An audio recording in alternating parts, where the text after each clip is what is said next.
ntago Satani akwiye kutubona ko muri twebwe nta kintu twashyizemo. Ni wewe, okay, reka mbivuge gutyo, nyereka icyo wishyizemo nzakubwira icyo usohora, kuko niba wuzi ijambo uzosohora ijambo. Oh, ni Yesu, Yesu, zina riryoshe, zina riryoshe, niwe nzira.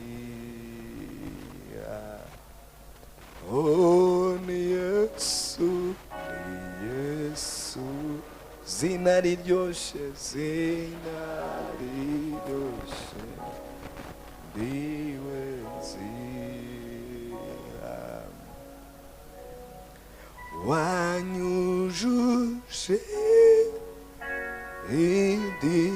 indirimbo mu mutima wanje, mu mutima z'amashimwe, sinzigera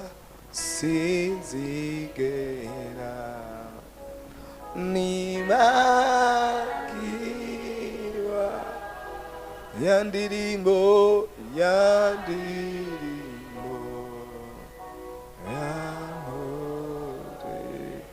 Oh, sinzigera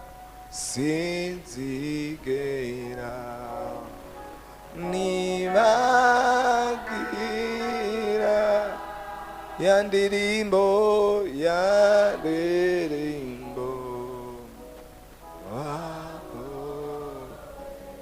oh, wanyujuje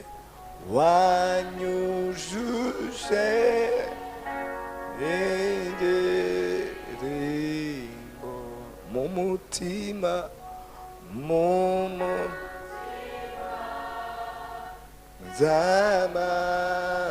z'amashimwe, sinzigera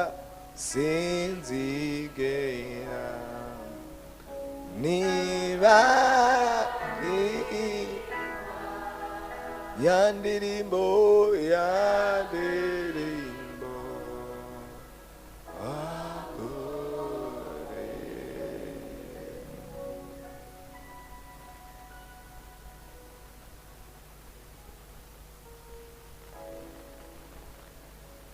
kandi ijambo ryawe Mwami n'ukuri, amasezerano yawe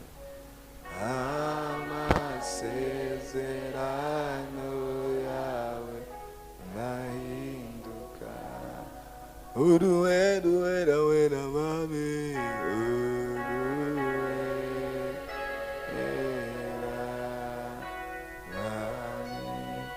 kandi ijambo ryawe ukuri, tuta amasezerano yawe, amasezerano yawe nahinduka. Uruwera Mwami,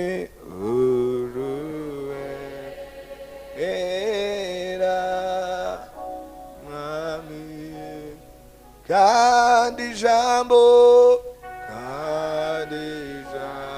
ryawe Mwami ukuri, amasezerano yawe, amasezerano yawe nahinduka. Niyo mpamvu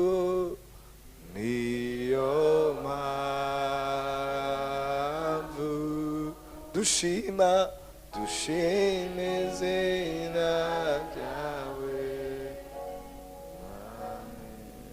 Niyo mpamvu we,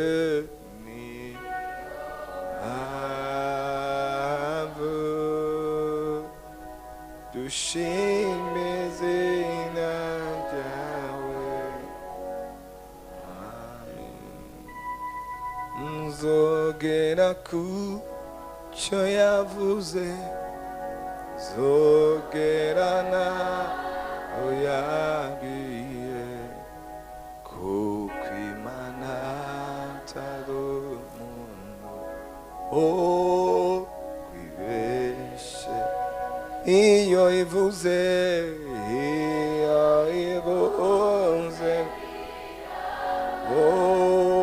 yategeka bigakomera niyifise ijambo rya nyuma urije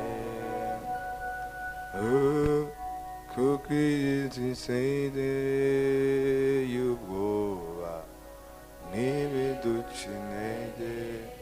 Oh haleluya, ukwimewuma tutare tuimbere iyo tujya.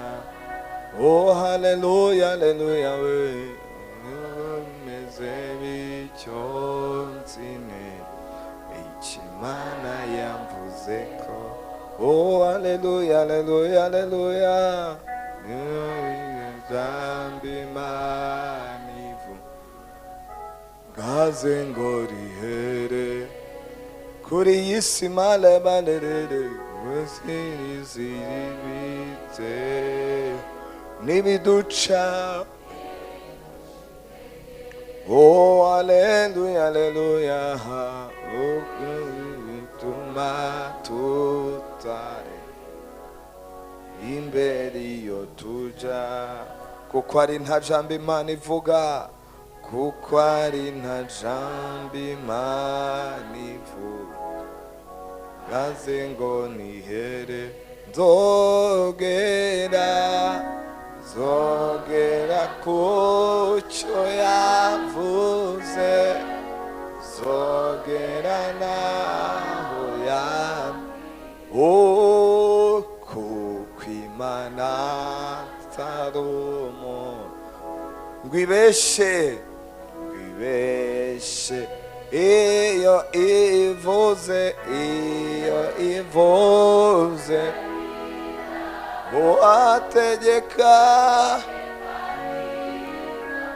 yategeka bigakomera.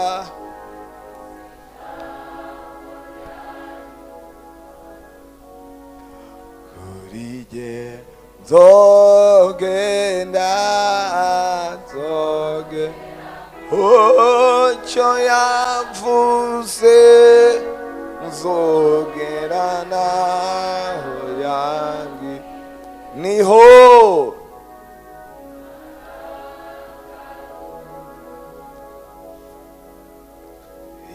Ibeshe iyo ivuze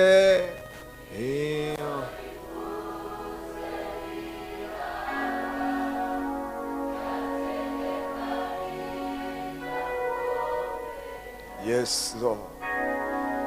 Zikatarababos.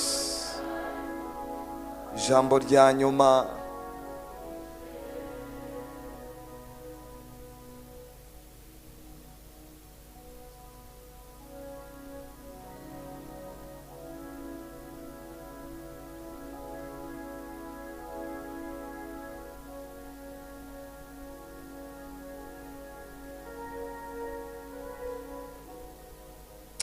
Jesus, thank you.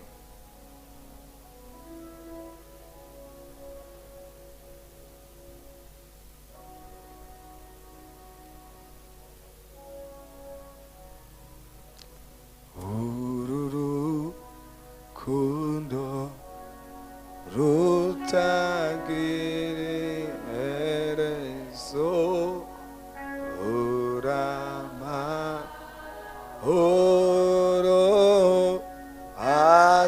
atsabone ambereye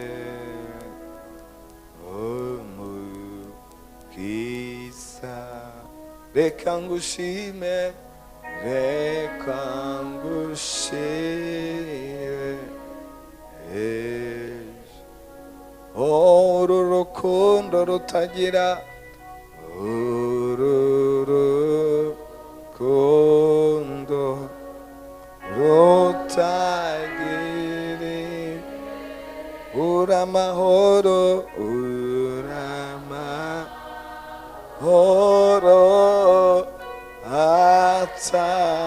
ataboneka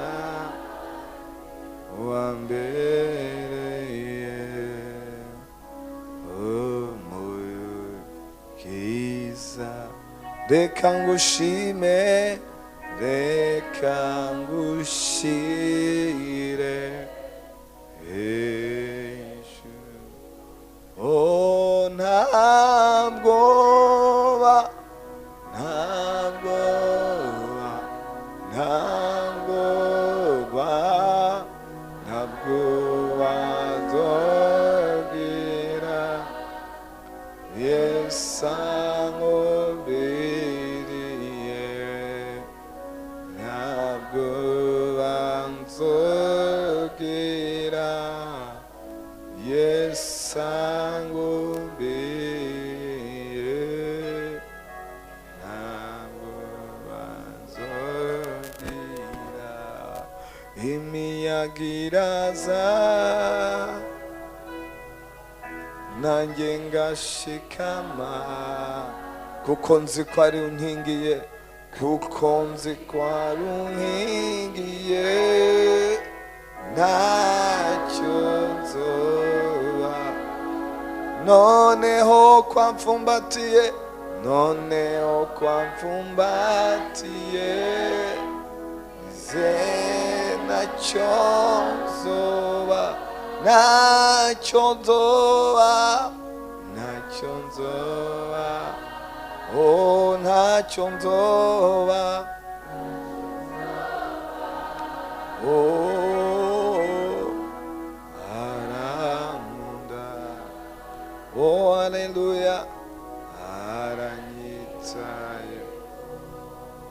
Hariho abantu benshi mwicaye imbere yanjye mufise ubwoba, ariko ntugire ubwoba.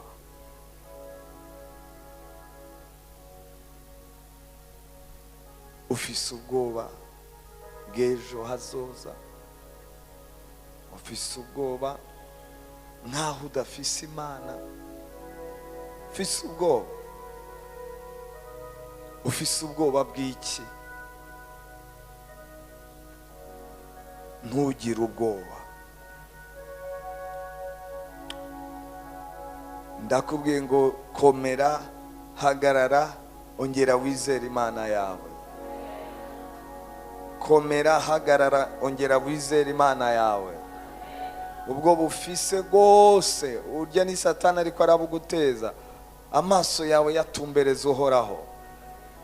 Ndiko ndavugana n'abantu bashaka ko barenze 10-15, ariko muri ahantu mubona muri mu mwiza, muri mu mwobo. Ariko naje kubabwira ngo ntugire ubwoba, naje kukubwira ngo hagarara, widende bukirwa, komera, shikama, ongera utumbereza amaso yawe ku Muremyi wawe. Ntacyo adafise yoguha, ntacyo adafise yosubiramo. So mu muhanga amaso, wihanga amaso ibyo uri kurabona imbere bikagutera ubwoba bwinshi. Uri ahantu uzitiriwe, uri ahantu mu mwiza, uri ahantu mu mwobo, ariko ayo maso yawe ye guhanga umwobo, yahanga Uhoraho Imana yawe. Niyo yonyine numva rwose murimo, kandi Imana irambwira ngo muhagarare, mukomere, mutumbereze amaso yanyu ku Mana yanyu, mu izina rya Yesu, mu izina rya Yesu, mu izina rya Yesu. Tunga amaso yawe Uhoraho Imana yawe, iragutabara muri ibyo urimo, mu izina rya Yesu, amen. Ibibanza imwe mu mbi ziza muko zishakiye. So uko wokwirinda kuba ikibanza kimwe mu mbi zo tumaze twiga, cyangwa se misi tumaze twiga uburyo twonesha abansi bacu. Abefeso 6:12 murazi nicyo cyanditswe nyamukuru twahereyeho. Ijambo ry'Imana riratubwira ngo kuko abo tunigana nabo atari inyama n'amaraso, ngo ariko tunigana n'abakuru n'abafise ububasha n'abaganzi isi y'umwiza n'impemu mbi z'ahantu ho mu ijuru, ngo abo nibo tunigana nabo, abo nibo turwana nabo. Natanguye mbabwira yuko abangaba si abantu. Igitangaje, Bibiliya zindi zikoresha ijambo ngo ntidukirana n'abantu. We are not fight against people. we are fight with some spirits. So izo spirit bavuga ni les autorités, l'esprit méchant, les dominions, les princes de ce monde. Et donc iyo myuka uko ari ine niyo isa nk'iturwanya. Rero yiswa abansi bacu kuko ni n'abansi batagaragara, ntubabona n'amaso ayagaragara, ntago wababona, ahubwo n'abansi bakorera mu isi yitwa isi y'umwuka cyangwa se isi y'umwiza. Ubusanzwe hariho isi zibiri, isi ya mbere n'isi yabayeho igihe Imana yaremaga isi. Iyo si hari isi iyi turimo, ariko hari indi si yo mu mwuka nayo igizwe n'isi zibiri, isi yitwa isi y'umucyo n'isi yitwa isi y'umwiza. Isi y'umucyo irongowe n'Imana n'umwana wayo ari we Kristo, ikaba irongowe na bamarayika bakorana n'Imana mu ijuru. Iyo ni isi y'umucyo. Hakaza indi si y'umwiza ariyo twita isi irongowe na Satani n'abamarayika kimwe cya gatatu bakororwanye aribo badayimoni, n'indi myuka mibi yose ikora muri iyo si, ndetse n'abantu biyemeje gukorana n'iyo si. Dufata abarozi, abapfumu n'abandi bahisemo kuyikorera. Izo si uko ari zibiri, byanka byakunda umuntu akorera muri imwe cyangwa se mu yindi. Iyo umuntu atarakizwa abakorana n'irya si y'umwiza. Iyo umuntu amaze gukizwa,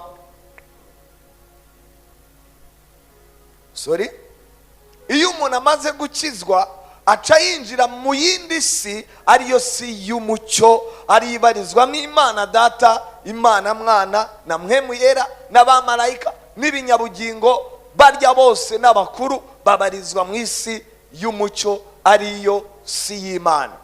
Icyo shaka kubabwira rero ni iki. Wenda uyu munsi ndasoreza ngaha kuvyo nari natanguye mbigisha, ariko ngira nsoze mvuga mbega jewe na wowe twokwirinda gute irya myuka twasomye mu Befeso 6.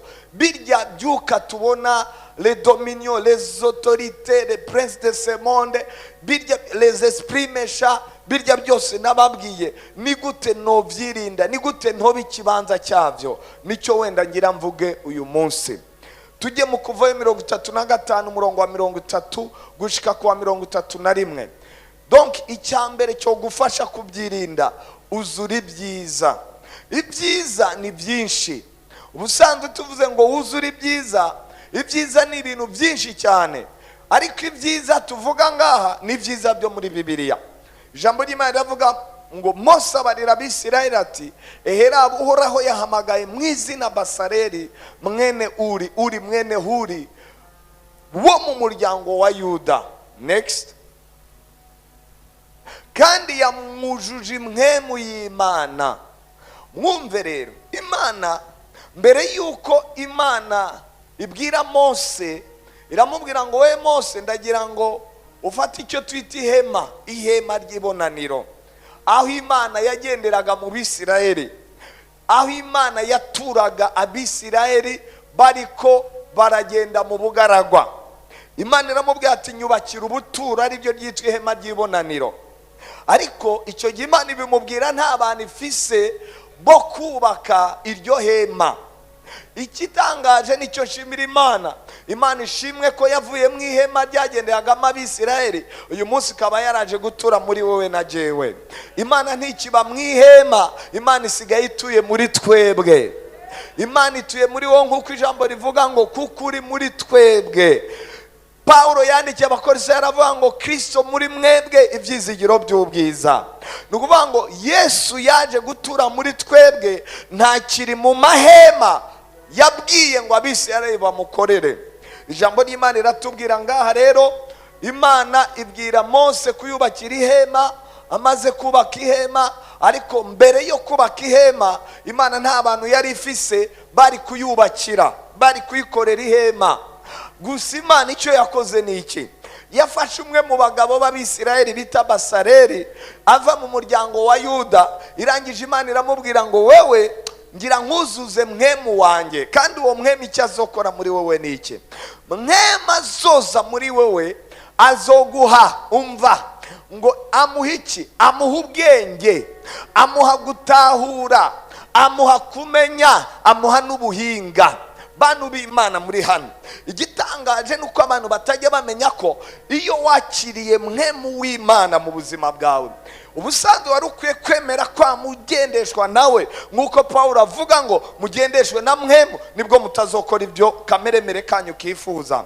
Ariko ubusanzwe iyo wemereye umwuka wera, mwemu yera kuzura ubuzima bwawe, nubwo waba udafise ubwenge Imana irabuguha, nubwo waba udafise ubumenyi Imana irabuguha, nubwo waba udafise ubuhinga Imana irabuguha. Mwemu yera nicyo ajya akora mu buzima bwacu, ngo nuko Imana iha Basareli mwemu yera. Ngo mwemu yera aza kumara iki muri Basareli?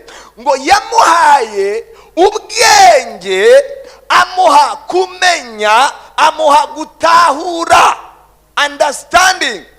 Ikindi ngo yamuhaye, amuha ubuhinga, siyanse. Bisigura ngo niba matematike yarananiye, nabwira mwemu yera akanyigisha imibare, ibiharuro, nkajya mba uwa mbere muri matematike. Bisigura ngo nubwo naba narananiwe fizike, nasaba mwemu yera akampa kumenya no gutahura fizike neza. Ndazi hari abantu batinya ibiharuro, atazi x carré plus 5x moins 5 égale 0, arangije imanite. Umubwiye ngo ndonderera valeri ya xn na xd, atayo yo kuronderera, nyamara yabyizeho muri 8e muri 9e. Kubera iki? Arabitinya. Ubitinyira iki? Ko Imana itanga mwemu wayo ngo aduhe ubwenge, aduhe n'ubuhinga. Ibikeneye amina mume amina, kuko nta kibatwaye. So icyo ndiko ndavuga ni iki? Imana ifata Basareli ikimwuzuza. Mwibuke ko ikintu cya mbere nababwiye, ubusanzwe nta vide ibaho. Ibyo twebwe twita vide, Bibiliya ivuga iki? Aha naje kubigisha uburyo twokwirinda kugira ngo nitubi bibanza biri vide. Kuko irya myuka yose mubona Pawulo avuga ijya muri ba bandi basize ibibanza. Iyo uretse ikibanza cyangwa ikibanza cya kikajyamo ibitari byo, zirya mwemu ziraza zigatura muri wewe. Rero naje kubabwira ngo uko wokwirinda kuba ikibanza kimwemu mbi, wabyirinda gute? Icyambere, uzura mwemu yera, sendera mwemu. Bumuntu kabisa yuzujwe na mwemu w'Imana, bumuntu yuzuye mwemu. Jya mu kazi wuzuye mwemu, jya ku ishuri wuzuye mwemu, jya mu ibarabara wuzuye mwemu. Mwemu nicyo Imana idusaba, mwuzure. Iyo wuzuye, abantu bashaka vide ubusanzwe ntibaho. Icupa riri vide uzosangamo ubukoko. Ibintu byose iyo byabaye vide, icyo ndiko ndabereka niki? Nukemere ko waba vide mu buzima bwawe, mu bwenge bwawe, mu mutima wawe. Nukemere ko ari vide izamo, kuko iyo haje mu vide iza gukomburwa n'ibintu bitari iby'Imana. Rero naje kubabwira ngo nta vide igomba kuba muri jewe, kuko ntegerezwa kuzura mwemu w'Imana. Ni nacyo Imana idusaba, mwuzure mwemu yera. Muba abantu bushujwe ubwiza bw'Imana, muba abantu buzuye umwuka w'Imana. Nicyo Imana idusaba, kubera iyo wuzuye nta bindi bintu bizoza kukuvangira. Ariko iyo Bibiliya iravuga ngo umunsi umwe Yesu ariko arabwira abigishwa, hama abafarisayo bamubonye baramubwira ati impamvu yirukana abadayimoni nuko uri mukuru wabo, uri Belzebule. Yesu arababwira ngo mwihenze. Mu bice 12:25 avuga ngo mwihenze gose, Satani ntashaka gusambura Satani. Muvuga mute ko ubwami bwasambura ubundi, kandi busambuye ubundi nta nkomezi waba ugifise? Arangirira arababwira ku murongo wa 41 gutyo, aravuga ngo niyo mpamvu ngo iyi mwemu imvuye mu muntu ngo igenda ngo ikarondera ahantu hatari amazi, sinyifikwa. Bisigura ngo irondera ahantu hari vide. aho hari vide niho ikiza gutura, yamara gutura nize yonyine ikazana n'abandi ngo babe muri wa muntu, ngo hama wa muntu ibyiwe bya nyuma bikaba bibi kurusha ibya mbere. Biravuga iki? Ni ukuvuga ngo kurya natanguye mbabwira, zirya myuka tubona mu Befeso zirondera ba bantu muri bo nta kintu kirimo kugira ngo zijye muri bo zibakoreshe. Ngiye nkakubwira ngo nukwiye kubaho muri wowe nta kintu kirimo, ntiwuzure n'ibisa nabyo kuko ntabyo uzi, ahubwo wuzure mwemu yera kugira ngo Imana ikoreshe uwo mwuka uri muri wewe. Icya kabiri, Abakorisayo 3:16 Bibiri ivuga gute? Iravuga ngo ijambo rya Kristo ngo ribe muri mwebwe rikoze iki? Rigwiriye. Iyo ufise igifaransa cyangwa icyongereza cyangwa se igiswahili, icyo wari kubona ukanshyiriraho, ikirundi ukaza kukinshyiriraho nyuma. Iyo abavyari bikunda ukanshyirira ijambo rigwiriye niryo nshaka twumve en français bavuga iki. Ijambo ribe muri mwebwe rigwiriye, mbe bavuga iki? Bavuga iki? Bavuga iki? Reka mbisome niba bitarajyaho hari. Ijambo rya Kristo ribe muri mwe. Ndashaka kakajambo ngo rigwiriye. Rigwiriye.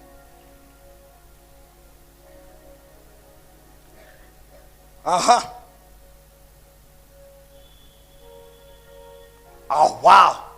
Que la parole de Christ habite parmi vous abondamment. Bwira mugenzi wangu abondamment vraiment. Muhindukiye umubwire ati nubwo waba utarakize vuga neza ngo abondamment.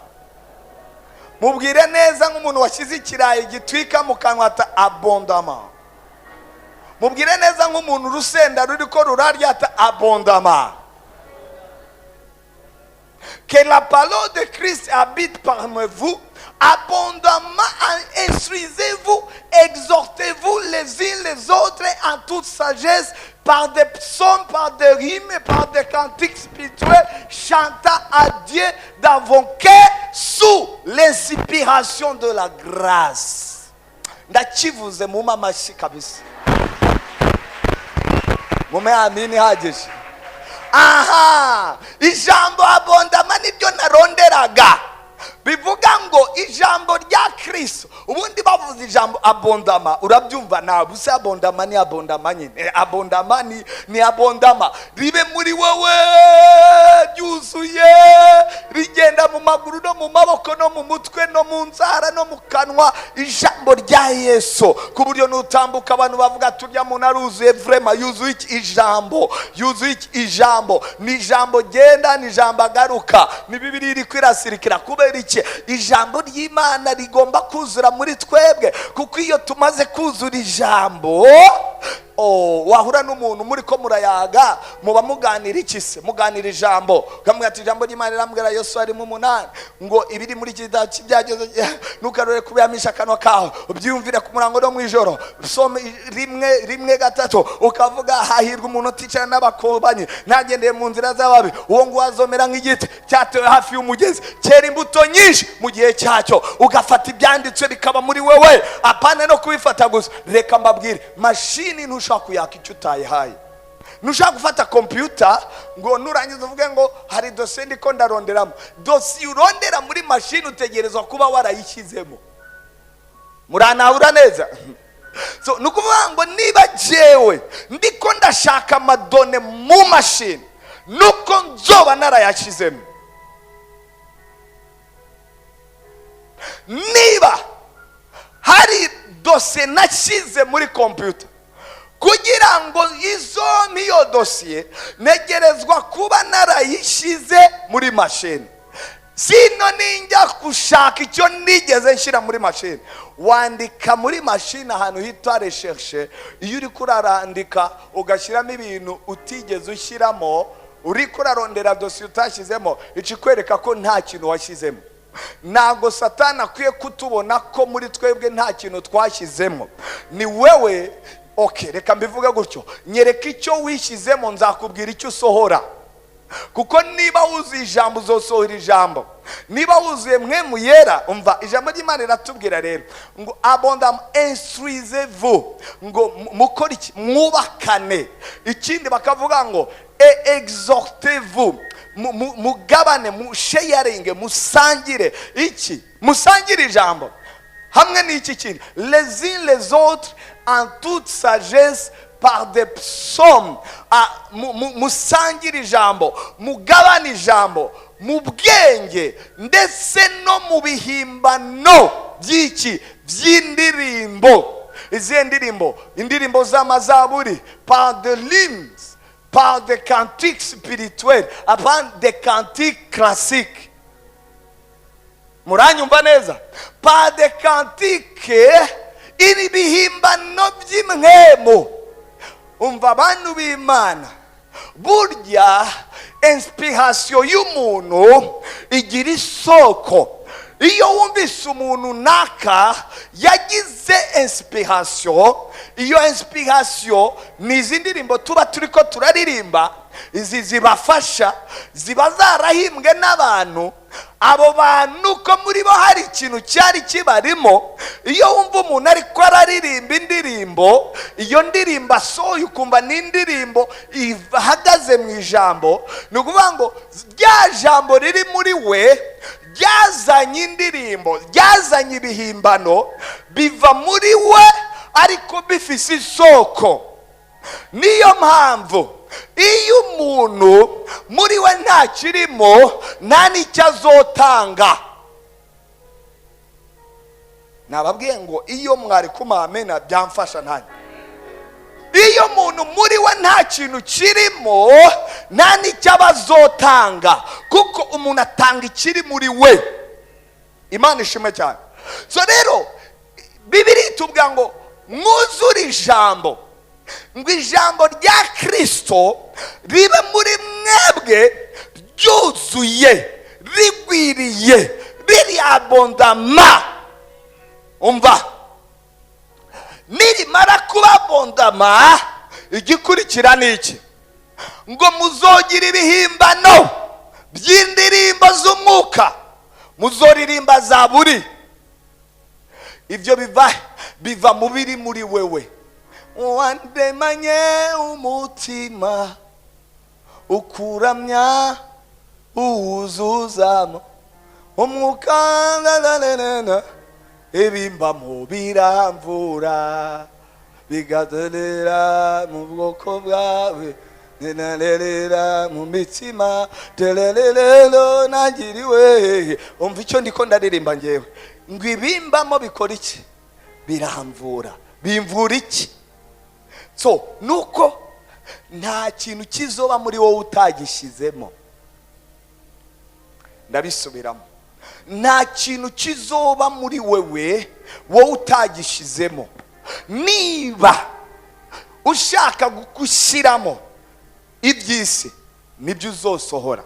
Ariko niba ushaka gushyiramo iby'Imana, ugashaka gushyiramo Mpwemu Yera, ugashaka gushyiramo ijambo ry'Imana, nubishyiramo uzoba uriko uriproteja irya myuka Pawulo avuga. Kuko irya myuka ifatira he? Iza kurondera ahantu hari vide. Iyo isanze n'akavide gatoya niho yinjira. Iyo isanze hari akavide wa kreye, ishiramo agahinda. Iyo isanze hari akavide wa kreye, ishiramo kwiheba. Iyo isanze hari akavide wa kreye, ishiramo kubura amahoro. Iyo isanze hari akavide wa kreye, ishiramo ubwihebe n'agahinda n'amarira so ishiramo kumva watawe, esprit de rejet. Isanze araga truwa kreye. Nukuvuga ngo twebwe dukwiye kuba turi abantu buzuye, tutemerera umwansi ko hari ahantu na hamwe amenera. Nuko dukwiye kubaho, nuko dukwiye kubaho. Twuzure ijambo ry'Imana, twuzure Mpwemu Yera, twuzure iby'Imana, twuzure ibihimbano by'Impwemu. Iyo wamaze kubaho ubu buzima, uba mu kajuru gatoya ngaha ku isi, kandi birashoboka. Niba Imana yarabidusabye nta kimana idasaba kidashoboka. Ijambo rya Kristo ribe muri mwe rigwiriye, rifise ubushobozi, rifise ubwenge, rifise ribe muri mwebwe. Ube ijambo, ugende mu ijambo, wicare mu ijambo, usome ijambo, urimedite, uryiyumvire, urigenderemo. Nuko Imana idusaba. Yemeye avuga ngo amajambo yawe ngo amaze kuyuboneka, umva ukuntu yavuze ngo nuko ndayafata ndayarya, umva ndayamira. Ngo amajambo yawe amaze kuboneka ndangije, ngo ndayabandangije ndarya ndamira. Ngo ageze mu nda rero ngo ambera umururazi, ngo ari mu kanwa yari ubuki. Uwo yari Ezekiyeli, ariko Yeremiya avuga ngo ngewe narayafashe ndayamira. Ezekiyeli avuga ngo ari mu kanwa yarambereye nk'ubuki, ngo ariko angeze mu nda mera nk'umuntu arwaye iki, arwaye inzoka, arandya. Amajambo y'Imana, ijambo rya Kristo ribe muri twebwe rigwiriye. Soma, ntukagire ijoro cyangwa umunsi wira udasomye Bibiliya. Waya ntukabyemere. Bamwe mutsigaye mufise amatelefone. Wihe discipline, ujye uvuga uti reka nsome mate basi mugoroba sinsome, cyangwa nsome mu ijoro, cyangwa usome uri mu bintu ubona bikoroheye. Ariko nibura ugira umwanya wo gusoma, ugira umwanya wo kumedita, ugira umwanya wo kwiga ijambo rya Kristo. Twuzure ijambo ngo nibwo tuzonesha birya byose twabonye. Icya kabiri,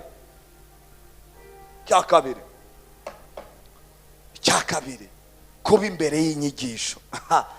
Bantu b'Imana, we ndagutumiye gusa. Hari abantu baza gusenga batanabishaka, bamata n'ubundi ugari dimanche reka mfe kugenda, ubuse nasigara muhira nkora iki. Wowe tu juza nta kibazo. Nubwo utabishaka, ingo we wicare imbere yawe. Ingo ndazi ko ya majambo mvuga ni ijambo ryande rya Kristo. Umva muri Luka Mariko 1:26 aravuga 21:27. Bibiliya iravuga ngo umunsi umwe Yesu yagiye i Kaperinawumu, yinjira mu isinagogi. Agezeyo asanga abantu biteguye, vraiment biteguye kumva ijambo ry'Imana. Acahagarara imbere gutya atangura kubwiriza.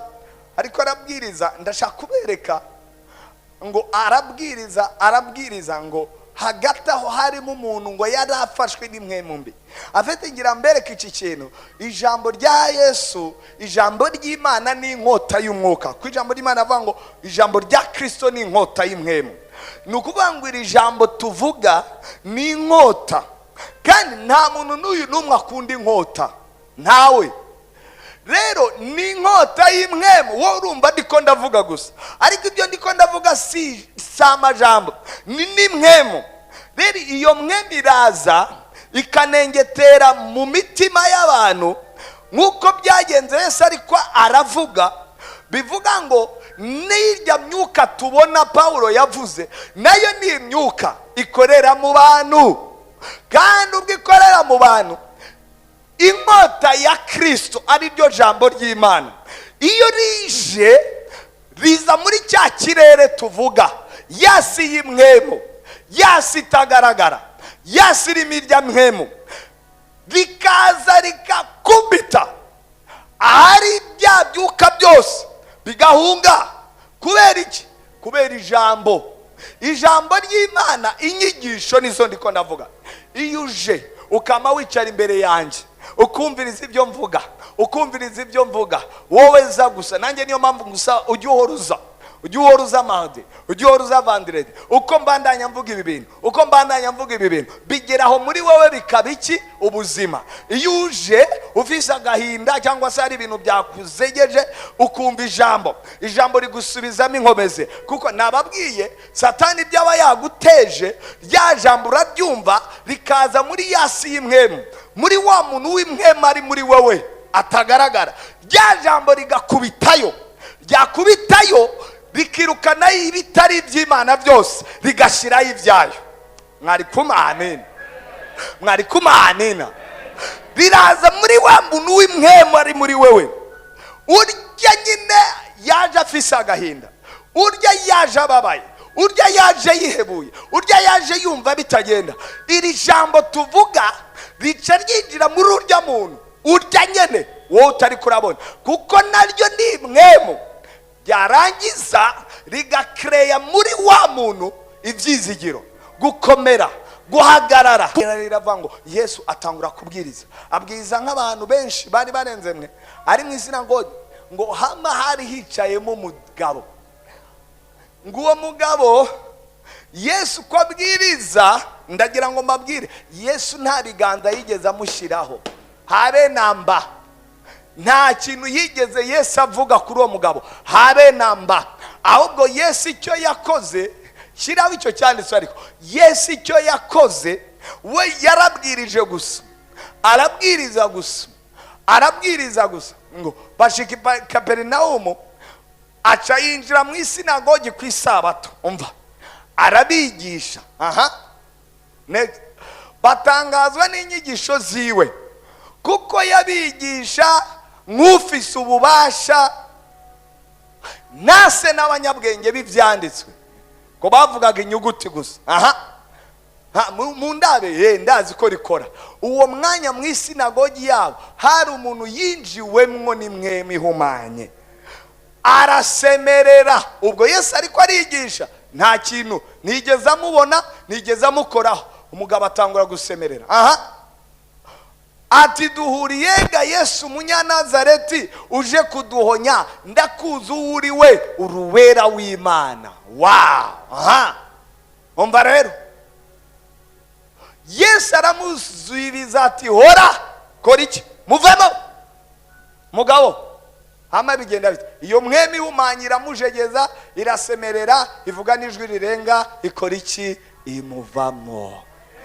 Yesu yaribwiririje gusa, arabwiriza, hama aguma arungika inkota, uko avuga n'inkota iri kwiracumita za mpwemu ziri mu muntu, uko avuga n'inkota icumita za mpwemu ziri mu muntu, uko avuga n'inkota icumita za mpwemu ziri mu muntu, ziravuga ati no, ntabwo twabyihanganira, inkota zitubanye nyinshi. Zica zirazemera ngo Yesu umwana wa Dawidi, tugirire impuhwe, nutwice. Atarazivuga ngo muhore, ndabategetse ngo uwo muntu mbare gatatu mwagiye ziba zagiye. Icyakurikiye ni iki? Nuko icyo mbabwira, ijambo ni inkota ikora mu isi y'imwemo, inyigisho ni inkota. Iyo yinjiye yo umuntu arahinduka, ukamubona ahinduka. Umuntu akaza yambarira ipantaro hehese, uko yumva ijambo ejo akayigeza, uko yumva irindi ejo akayigeza, uko yumva irindi ejo akayigeza, uko yumva irindi ejo akayigeza, uko yumva neza ejo akayigeza nkangejeje, uko abandanye yumva akaduzaho agashikana ahangaha, akaba umuntu ahagaze akomeye, ahimbaza Imana, ahimbara Imana. Haleluya. Ijambo umuntu aza ubona yaranditse saa 11 kandi afite imyaka 20, uko yumva ijambo agenda amera gutyo. Okay, reka mbibakorere neza. Umuntu aza yaranditse saa 11 maze ijambo ryaza, bakongera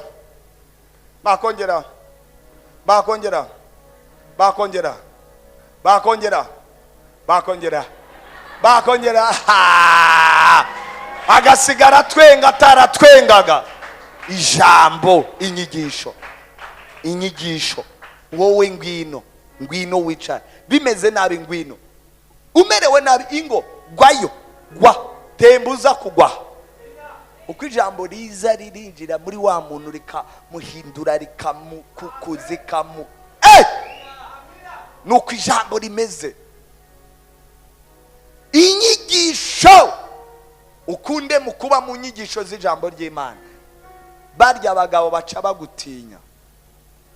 Cya gatatu soza, icya gatatu nicyo twita kurambikwa kw'ibiganza.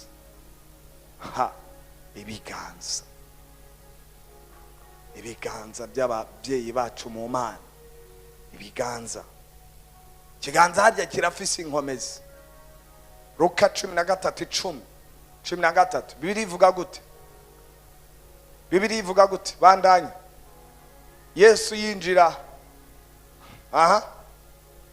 Nyarutsa. Bibiri iravuga iki? Ngo ku munsi w'isabato yigishiriza muri imwe mu masinagogi. Hari umugore yinjiwemo n'imwema itera ubumuga. Yari amaze imyaka 18 ahetamye, adashobora kunamuka. Yagendaga gutya nyene, urumva umugongo wari waraheze. Amaze 18 agenda uko. Bibiri iravuga gute? Iravuga ngo 12. Yesu amubonye aramuhamagara, aramubwira ati nyina wanje iyizire ngaha arataraza, urabohowe ubumuga bwawe. Yavuze ijambo urabohowe ubumuga bwawe. Arangije akora iki? Subizaho 13. Arangije amurambika ko ibiganza, ako kanya aragororoka ataha himbaza Imana. Ako kanya aragororoka ataha himbaza Imana. Tuhoraho. Hari abantu bahuye n'Imana bagataha vrema. Urazi kujya gusenga wanihebuye 18 waravuze ataha nta kundi nzopfuko, ugahura n'umugabo bita nawe uhure na Yesu aya masaha, nawe uhure nawe mu ijambo ryiye. Ahura na Yesu, amaze guhura nawe akoraha ngo umugabo umudama acareguka gutya. Abamubonye bati kabisa uyu niwe yahuye na Yesu bya vrai, yahuye na Yesu bya kweli. Rero nanjye naje kubabwira ngo ikiganza nacyo kiri mu bibohora abantu batewe n'imwemu mbi.